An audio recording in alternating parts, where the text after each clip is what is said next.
वास्तु के अनुसार घर में खिड़की नहीं है सही तो होंगे 10 नुकसान। जिस खिड़की से हवा आती है उस खिड़की से मुसीबतें भी आ सकती हैं। जिस खिड़की से प्रकाश आता है उसी खिड़की से अंधेरा भी आता है।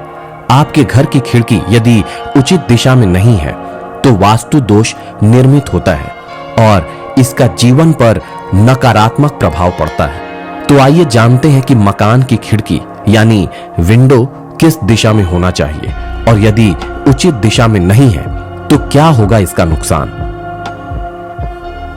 खिड़की की सही दिशा। उत्तर, ईशान और पूर्व दिशा की दीवारों का खिड़कियों का निर्माण शुभ माना गया है। उत्तर दिशा में खिड़की होने से घर में धन और समृद्धि के द्वार खुल जाते हैं। खिड़की के वास्तु दोष के 10 नुकसान। गलत दिशा में खिड़की होने से भाग्य बंद हो जाता है। दक्षिण दिशा में खिड़की होने से शोक और मुसीबत की संभावना बढ़ जाती है क्योंकि ये यम की दिशा होती है। नैत्रेय कोण में खिड़की होने से मृत्यु और धन नाश की संभावना बढ़ जाती है। आग्नेय कोण में खिड़की होने से रोग की संभावना बढ़ी रहती है। वायव्य कोण में खिड़की होने से पड़ोसियों से विवाद की संभावना रहती है। पश्चिम दिशा में खिड़की होने से जीवन में नकारात्मकता आती है। वास्तु के अनुसार मकान में खिड़कियों की संख्या विषम संख्या में है तो जीवन भी विषम हो जाता है। खिड़कियां टूटी हुई, गंदी या आड़ी तिरछी बनी हुई हो तो नकारात्मकता और असफलता का दौर कभी खत्म नहीं होगा।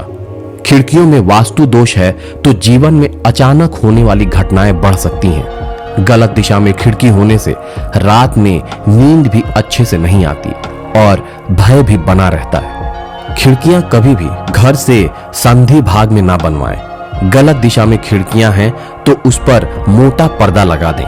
खिड़की को भी अच्छे से सजाकर और पर्दे से ढकी हुई रखें। मकान में खिड़कियां द्वार के सामने अधिकाधिक होनी चाहिए ताकि चुंबकीय चक्र पूर्ण होता रहे। खिड़की के आसपास बेल बूटे वाले चित्र होना चाहिए या रंगोली या मंडने वाली चित्रकारी होनी चाहिए। घर की सभी खिड़की व दरवाजे एक समान ऊंचाई पर होने चाहिए। खिड़कियां 2 पल्ले वाली होनी चाहिए और इन्हें खोलने एवं बंद करने में आवाज नहीं होनी चाहिए। पल्ले अंदर की ओर खुलना चाहिए, बाहर की ओर नहीं।